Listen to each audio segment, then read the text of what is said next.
दो फ्रेंड्स के ट्रिप पर आने के बाद उन दोनों को एक ही पेंटर से प्यार हो जाता है, पर उस पेंटर की एक अब्यूसिव एक्स वाइफ थी जो फिर से उसकी लाइफ में वापस आ जाती है। अब आगे क्या होगा ये हम आज की हमारी मूवी विकी क्रिस्टीना बार्सिलोना ये 2008 की एक हॉलीवुड रोमांटिक मूवी में देखेंगे।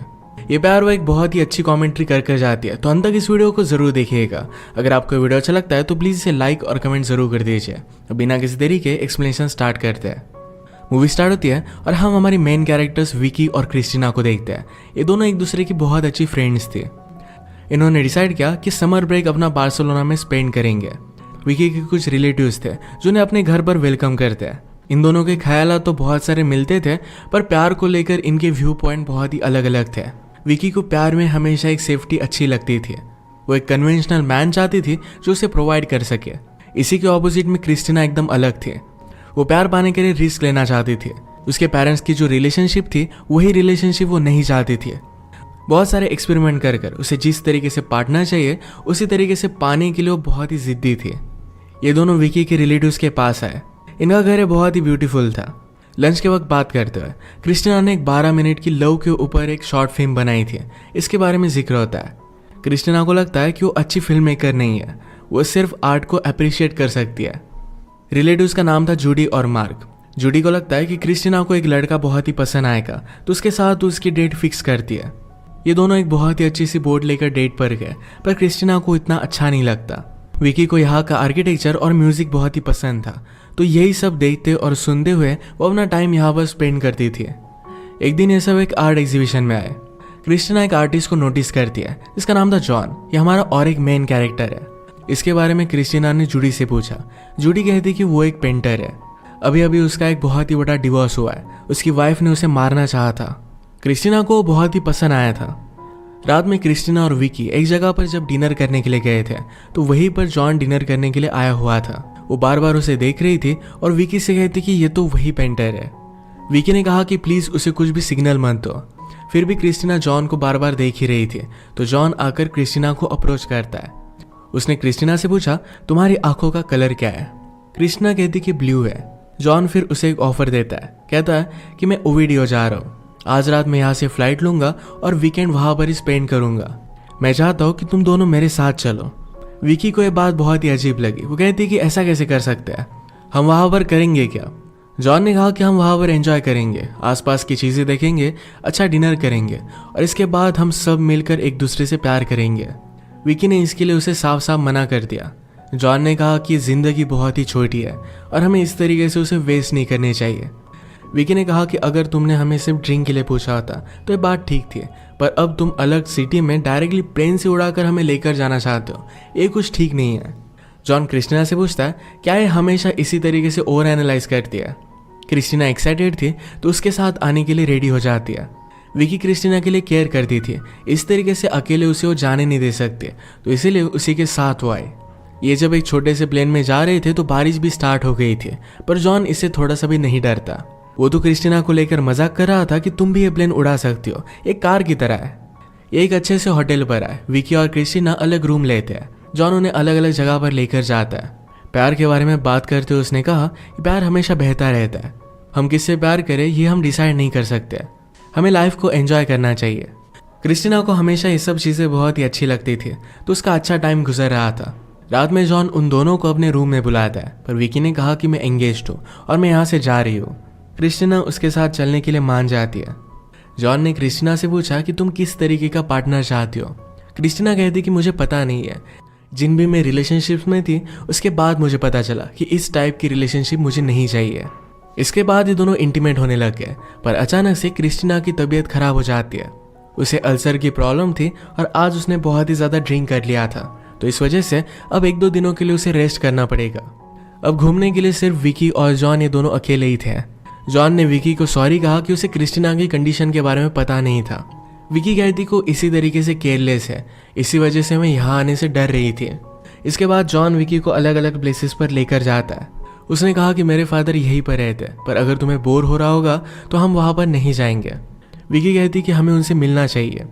जॉन के फादर एक पोएट थे, इसी वजह से वो इंग्लिश नहीं सीखते। वो पोएट्री लिखते तो है पर कभी भी पब्लिश नहीं करते। विकी ने पूछा कि ऐसा क्यों? जॉन कहता है कि इस वर्ल्ड पर वो बहुत ही ज़्यादा गुस्सा है। हम दुनिया में इतने सालों से पर फिर भी एक दूसरे से प्यार कैसे करना है ये अब तक हमें पता नहीं है। इसी गुस्से की वजह से उसके फादर कभी भी अपनी पोएट्री पब्लिश नहीं करते। आज विकी को जॉन को जानने का टाइम मिला और उसे वो अच्छा लगता है। रात में डिनर करते वक्त विकी को उसके फियांसे जिसका नाम है डग उसका कॉल आता है। कॉल पर बात करते हुए वो अनकंफर्टेबल थी। जॉन ने इस बात को लेकर उसे कन्फ्रंट किया पर विकी इस बात को मानती नहीं। पर उसे भी अपने मन में पता था कि डग और उसमें कुछ ना कुछ तो मिसिंग है। बात करते करते जॉन को पता चला कि विकी को म्यूजिक अच्छा लगता है। एक ब्यूटीफुल सी जगह उसे पता थी जहाँ वो उससे लेकर गया। ये विकी को बहुत ही अच्छा लगता है। विकी ने नोटिस किया कि म्यूजिक सुनते वक्त जॉन के आंखों में आंसू थे। इसके बारे में उसे पूछ लेती है। जॉन को अपनी एक्स वाइफ मरिया की याद आ रही थी। वो कहता है कि हम दोनों एक दूसरे के लिए परफेक्ट थे पर हमारे रिलेशनशिप में कुछ ना कुछ तो मिसिंग था। विकी को भी यही बात डग के साथ लगती थी। विकी ने जॉन से पूछा कि तुम मुझे देख क्यों रहे थे। जॉन ने कहा कि तुम बहुत ही ब्यूटीफुल हो। इसके बाद दोनों करीब आ गए और इंटीमेट हो जाते हैं। अब इनका वीकेंड खत्म हो चुका था तो सब फिर से बार्सिलोना वापस आ गए। कुछ दिन बीत गए तो जॉन क्रिस्टीना को कॉल करता है। उसे एक विनयार्ड में डेट के लिए लेकर जाना चाहता था। ये बात क्रिस्टीना एक्साइटेड होकर विकी को बताती है पर विकी को इस बात से बहुत बुरा लगा। वैसे भी उसकी शादी होने वाली थी तो जॉन के साथ अपना अफेयर वो कंटिन्यू नहीं कर सकती थी। एक रात उसे डग का कॉल आता है। डग को आइडिया आया था कि वो बार्सिलोना में शादी कर सकते हैं। इसके लिए वो बहुत ही एक्साइटेड था। वीकेंड की वजह से विकी को बुरा लग रहा था तो अपनी एक्साइटमेंट वो ज़्यादा दिखाती नहीं। पैरेलल में जॉन और क्रिस्टीना की डेट बहुत ही अच्छी गई थी तो दोनों इंटीमेट हो जाते हैं। इसके बाद वो हमेशा एक दूसरे को मिलने लग गए। इस सिटी घूमते थे, जॉन के फ्रेंड से मिलते थे। ये सब चीज़ें क्रिस्टीना को बहुत ही अच्छी लगती थी क्योंकि वो हमेशा इन सब आर्टिस्ट में रहना चाहती थी। एक दिन ऐसे ही घूमते हुए विकी जॉन से टकराए। जॉन ने कहा कि हम एक दूसरे को गुड बाय नहीं कह पाए थे। जॉन ने कहा कि तुम मुझे बहुत ही अमेजिंग लगी थी पर तुम्हारी शादी होने वाली है तो इस वजह से मैं आगे नहीं बढ़ा। वो कहता है कि अब मुझे क्रिस्टीना अच्छी लगती है। वो विकी को उसके मैरिज के लिए बेस्ट ऑफ लक करता है और इसके बाद वो यहाँ से चला गया। इसके बाद नेक्स्ट सीन में डग बार्सिलोना में आ गया था। इस बार विकी के साथ होना है उसे अलग ही लगता है। उसकी एनर्जी ज़रा अलग थी। इंटीमेट होने के बाद क्रिस्टीना और जॉन के बारे में दोनों बात कर रहे थे। डग कहता है कि क्रिस्टीना बहुत ही दुखी है और इसी वजह से ये सब चीज़ें वो करती रहती है। उसने अपने दिमाग में खुद की एक इमेज बना कर रखी है और उसे लगता है कि वो सबसे अलग है। जॉन और क्रिस्टीना की डेटिंग अच्छी चल रही थी तो जॉन ने क्रिस्टीना को उसके साथ रहने के लिए बुला लिया था। एक दिन ये प्लान बनाते विकी और डग को उन्होंने डिनर के लिए इन्वाइट किया। डग को अपने फ्रेंड्स के साथ जाना था पर विकी उसे फोर्स कर जॉन से मिलने के लिए आ जाती है। लंच करते वक्त जॉन टेबल के नीचे से क्रिस्टीना को पैर लगाना चाहता था पर एक्सीडेंटली विकी को लग गया। वो जॉन से बात करती है और कहती है कि डग मेरे लिए बहुत ही अच्छा है। जॉन कहता है कि तुम एक दूसरे को सूट करते हो। विकी कहती कि हम दोनों की रात के बारे में मैंने बहुत बार सोचा था पर हम दोनों के बीच में कुछ भी हो नहीं सकता। जॉन कहता है कि तुम ये सब क्यों बात कर रही हो। विकी ने कहा कि तुम टेबल के नीचे से मुझसे फ्लर्ट कर रहे थे। जॉन इसके लिए उसे सॉरी कहता है। उसने सब कुछ क्लियर किया। वो कहता है कि क्रिस्टीना और मैं हम दोनों एक दूसरे के लिए बहुत ही सही है। इसके बाद विकी और डग की शादी हो जाती है। जॉन इस शादी में आया नहीं था। उसने अपनी एक पेंटिंग उन्हें एज ए वेडिंग गिफ्ट दी थी। एक रात जॉन को अपनी एक्स वाइफ मरिया के बारे में न्यूज़ मिलती है। मरिया ने खुदकुशी करने का ट्राई किया था। वो हॉस्पिटल में थी तो जल्दी से जॉन उसे देखने के लिए चला जाता है। इस सब की वजह से क्रिस्टीना सो नहीं पाई। थोड़ी देर में जॉन मरिया को अपने घर पर लेकर आया। जॉन मरिया को घर में एक रूम देता है। क्रिस्टीना ने पूछा कि यह सब चल क्या रहा है। जॉन ने कहा कि मरिया के पास जाने के लिए कोई भी जगह नहीं है, हमें उसे हेल्प करनी पड़ेगी। उसने अपने सारे कनेक्शंस और पैसे सब कुछ खो दिया है। उसे साइकेट्रिक हेल्प की भी ज़रूरत थी। क्रिस्टीना पूछती कि वो कितने दिन रहेगी। जॉन कहता है कि 3-4 महीने तो रहेगी। वो ज़रा इनसिक्योर थी तो जॉन ने कहा कि हमारे बीच में कुछ भी होने नहीं वाला। हम कितना भी एक दूसरे से प्यार करें पर हमेशा कुछ ना कुछ तो मिसिंग ही रहेगा। जब जॉन मरिया के पास आया तो मरिया कहती है कि मैं तुम्हारी नई गर्लफ्रेंड पर ट्रस्ट नहीं करती। हमेशा हर एक लड़की को लेकर मरिया को ऐसा ही लगता था। जॉन उस पर बहुत ही ज़्यादा गुस्सा था। उसने अपने आप को मारने की कोशिश की। मरिया जॉन से कहती है तुम उसके साथ कभी भी खुश नहीं रह पाओगे। तुम हमेशा मेरी जैसी ही लड़की ढूंढते रहोगे। जॉन ने कहा मैं और एक लड़की से मिला था जो तुम्हारी अपोजिट थी। वो मुझे बहुत अच्छी लगी थी। यहाँ पर वो विकी के बारे में बात कर रहा था। अगले दिन जब ये लंच कर रहे थे तो मरिया क्रिस्टीना के बारे में जान लेती है। क्रिस्टीना ने कॉलेज में चाइनीज़ लैंग्वेज सीखी थी तो उसे स्पेनिश नहीं आती है। इस बात का मरिया मजाक उड़ाती है। जॉन ने मरिया को डिस्ट्रैक्ट करने के लिए कहा क्या तुम्हें मेरे साथ पेंटिंग करनी है। क्रिस्टीना सरप्राइज थी कि मरिया को भी पेंटिंग आती है। मरिया ने कहा मैं इन सब चीज़ों में मास्टर हूँ। जॉन का पूरा स्टाइल उसने मुझसे ही कॉपी किया है। जॉन ने कहा कि मरिया अपने माइंड में कुछ भी इमेजिन करती है। जब मरिया पेंटिंग कर रही थी तो क्रिस्टीना जॉन के पास आई। उसके साथ इंटीमेट होना चाहती थी, पर जॉन ने कहा कि अच्छा आइडिया नहीं है, मरिया को ये अच्छा नहीं लगेगा। क्रिस्टीना मरिया से जेलस थी कि उसे पेंट करना आता है, वो उसे उस तरीके से इन्फ्लुएंस नहीं कर सकती। जॉन ने कहा कि तुमने जो मुझे म्यूजिक सुनाया ये मुझे बहुत अच्छा लगता है। उसके साथ भी बहुत खुश था। पैरेलल में हम देखते हैं कि विकी ने अपना एजुकेशन कंटिन्यू किया था। उसके क्लास में एक बेन नाम का लड़का था जो उसे पसंद करता है। एक दिन उसने उसे मूवी चलने के लिए पूछा। मूवी के बाद जब एक ग्रोसरी ले रहे थे तो उसका हाथ पकड़ता है। विकी ने कहा कि मैं सब नहीं कर सकती। बेन ने कहा कि तुम अपनी शादी में खुश नहीं हो, इसी वजह से मैंने सब किया। विकी इस बात से डिस्टर्ब होकर उसे जॉन के बारे में बताती है। उसने कहा कि जो लड़का मुझे पसंद था मैंने उसी के साथ शादी की है, पर जब वो जॉन के साथ होती है तो अचानक से उसे कुछ अलग हो जाता है। वो ये फीलिंग एक्सप्रेस नहीं कर सकती है। एक दिन जॉन, मरिया और क्रिस्टीना ये सब ट्रिप के लिए गए थे। जॉन के नेक में पेन होने लग गया तो मरिया उसका मसाज करती है। उसने कहा कि ये बहुत ही ज़्यादा टेंशन लेता है, इसी वजह से ये सब चीज़ें होती रहती है। बातों बातों में क्रिस्टीना को पता चला कि मरिया पियानो भी बजाती है। क्रिस्टीना का कॉन्फिडेंस और भी ज़्यादा लूज हो गया। उसने कहा कि मैं सिर्फ आर्ट को ऑब्जर्व कर सकती हूँ, कुछ भी क्रिएट नहीं कर सकती। जॉन ने कहा कि तुम्हें तो फोटोग्राफी अच्छी लगती है। मरिया ने भी क्रिस्टीन की बैग चेक की थी, उसे भी उसकी फोटोग्राफ अच्छी लगी थी।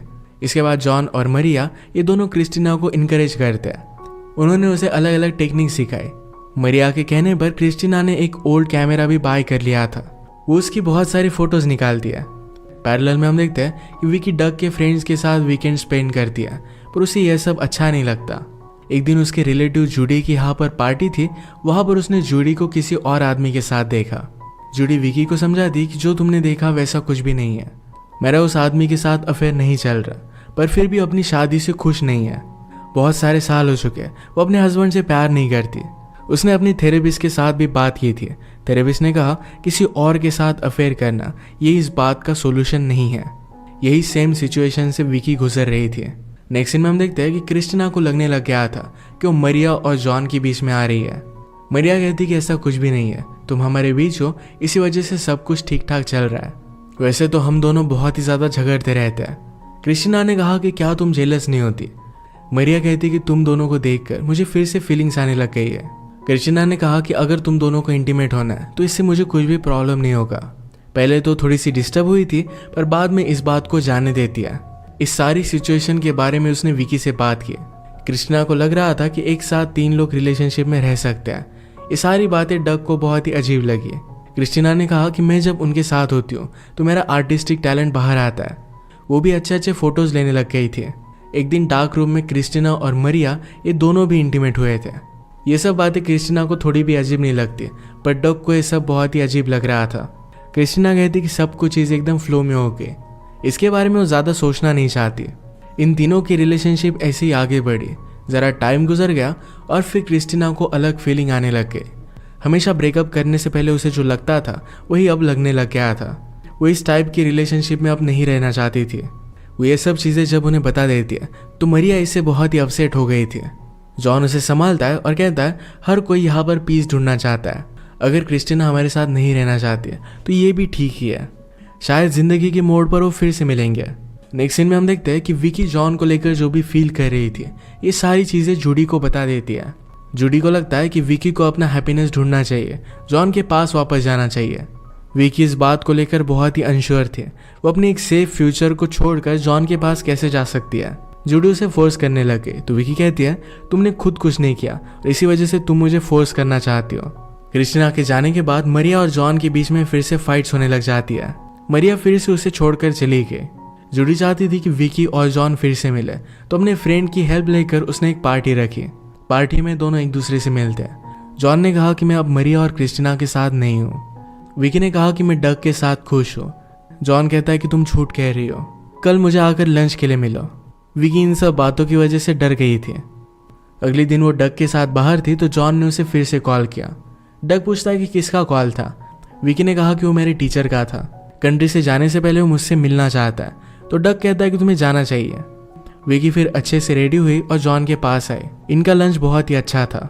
जॉन उसके पास आने लग गया तो विकी कहता है कि ये सारी चीज़ें बहुत ही कॉम्प्लिकेटेड है, तुम कभी भी अपनी एक्स वाइफ को भूलोगे नहीं। जॉन कहता है कि ऐसा कुछ भी नहीं है। उसे किस करने लग गया तभी मरिया यहाँ पर पहुँच गई। उसके हाथ में गन थी, उन्हें शूट करने लग जाती है। फाइनली वो खुदकुशी करने वाली थी, पर जॉन उससे गन ले लेता है। मरिया फिर से जॉन से वो गन छीनने की कोशिश करती है तो विकी के हाथ को गोली लग जाती है। इस इंसिडेंट की वजह से वो समझ गए कि मरिया और जॉन दोनों बहुत बड़े पागल हैं। वो फिर से डग के पास वापस आ गए। डग उसका हाथ देखकर उसके लिए बहुत ही केयर करता है। वो उसे बहुत प्यार करता था। अगली सीन में हम विकी और क्रिस्टीना को बात करता देख सकते हैं। जो भी हुआ था ये सब विकी क्रिस्टीना को बता देती है। क्रिस्टीना ने कहा कि अगर मुझे कोई भी आइडिया होती है तो मैं खुद रास्ते से हट जाती। विकी ने कहा कि ये सब एक पागलपन था, वो डग से ही प्यार करती है।